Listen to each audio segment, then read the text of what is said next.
Hi, my name is Marina Jean-Baptiste. I'm 17 years old and I'm very passionate about working with children with disabilities. Ever since a young age, I've always been exposed to children who are different than others. My mom worked as a pediatric home health nurse, so we would go around from house to house because both me and my brother were very young.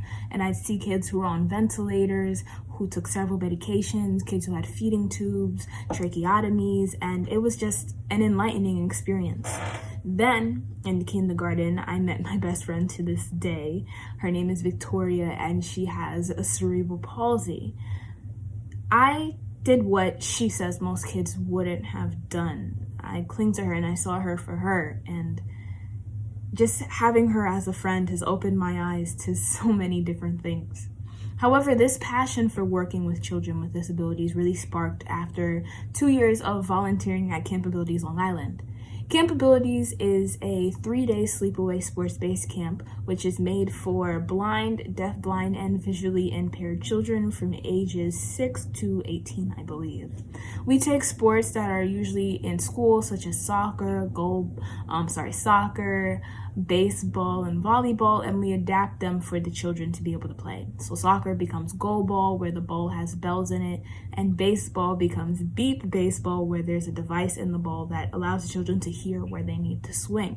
During this experience, I met a 16-year-old girl who was my age at the time, and she explained to me how she felt like she was a burden on her parents and how she couldn't tell them how she really felt.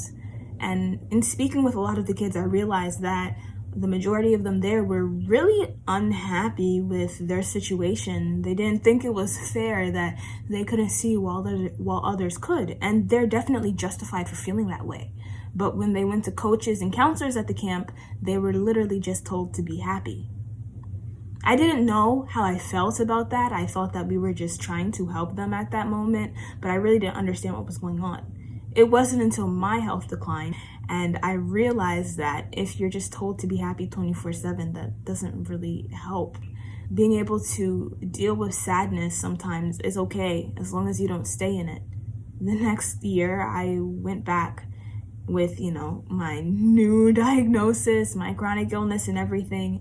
And I explained to the kids that I kind of understood what they had been through. And a lot of them just felt so much more open talking to me.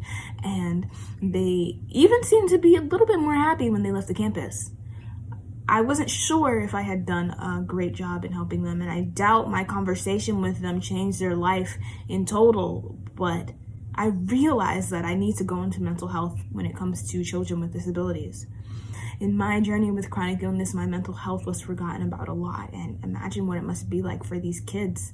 And if they can get help mentally, then maybe they might do better physically.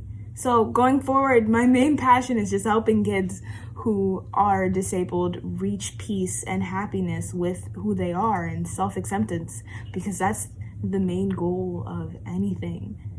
I'm really excited to go forward and work toward all these things. I'm going to continue volunteering at Camp Abilities, and I've been able to get in contact with a group of kids who have the same chronic illnesses that I do, and I'm hoping to spread the word and continue to do everything that I want to do. In all honesty, I just can't wait to go to college so that I can get the tools I need to be able to work in the setting where I can help children like this, whether it be as a doctor or a psychologist. I'm just pretty excited. So that was my video essay. Working with disabled children is my passion.